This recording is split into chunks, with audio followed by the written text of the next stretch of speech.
تعالیٰ نے پہلی امتوں پر اتنی بڑی مشقت ڈالی کہ ان کی نماز مسجد 5 وقت کی نماز جو میرے نبی کی آنکھوں کی ٹھنڈک ہے، 5 وقت کی نماز اس امت کی شان پہچان ہے۔ اور اللہ تعالیٰ نے پہلی امتوں پر اتنی بڑی مشقت ڈالی کہ ان کی نماز مسجد کے علاوہ کہیں نہیں ہوتی تھی، مسجد میں ہی ہوتی تھی۔ ہمارے لیے کتنی آسانی کر دی، جاب میں ہے مصلی بچھا نماز پڑھ،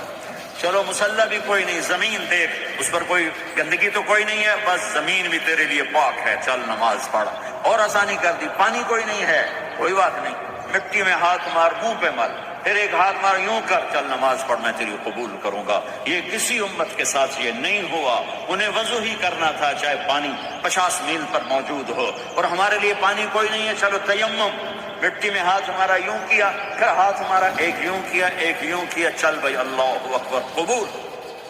عمار بن یاسر رضی اللہ تعالیٰ عنہ سفر میں تھے، ان کو نہانے کی ضرورت ہو گئی، نائٹ فال ہو گیا، تو انہوں نے سوچا کہ ویسے تو آدمی کو وضو کی ضرورت ہوتی ہے تو خالی منہ پہ ہاتھ مارا اور کونیوں تک، لیکن مجھے تو غسل کی ضرورت ہے، تو خالی اس سے تو کافی نہیں ہوگا، تو انہوں نے کپڑے اتارے، اکیلے تھے، ریت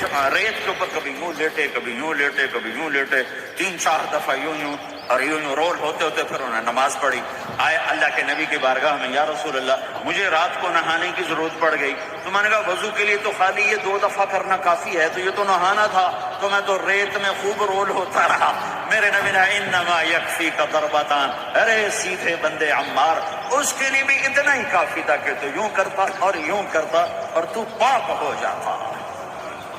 اللہ نے اس نبی کے طفیل، اس محبوب مصطفیٰ صلی اللہ علیہ وسلم کے طفیل، اللہ نے کیا کیا سہولتیں اور آسانیاں ہمیں عطا فرمائی۔ پھر نماز 4 کی 2 رکعت کرتی،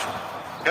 تم مسافر ہو 2 پڑھو، روزے میں سفر میں روزہ معاف کر دیا، بعد میں رکھ لینا، بعد میں رکھ لینا، قضا کرنے کا حکم، بالکل چھوڑنے کا نہیں۔